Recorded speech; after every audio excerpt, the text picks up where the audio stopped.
जय जगन्नाथ। चलतु देखा क्षीरचोरा गोपीनाथ मंदिर किसी दृश्य। क्षीरचोरा गोपीनाथ मंदिर जहाँकि बालेश्वर डिस्ट्रिक्ट अवस्थित। बर्तमान तो मंदिर पहड़ पड़ी, मंदिर बंद अच्छी। 4टा समय पर मंदिर खोल। यहाँ देखु मंदिर भोग दुकान प्रसाद मिले। बहुत भक्त माने आसिक अपेक्षा कर बसी से भी जानी ना 4टा बेले मंदिर खोले बोली। आम भी जान नथिलु। आम भी 3टा समय पलि आसिलु। जाओ ता भितर आम टे मंदिर परिक्रमा करनबा। मंदिर भीतर पार्श्वर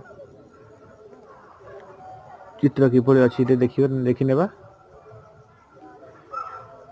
क्षीरचोरा गोपीनाथ मंदिर जहाँकि बालेश्वर डिस्ट्रिक्ट रेमुणा पाखे पड़े और एनएच पाखे।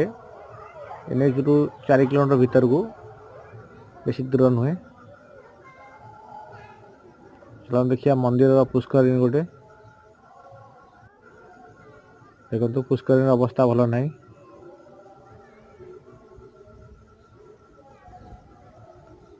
देखो आपन वीडियो केमती लगिला मतामत जनइबे। रोची जय जगन्नाथ।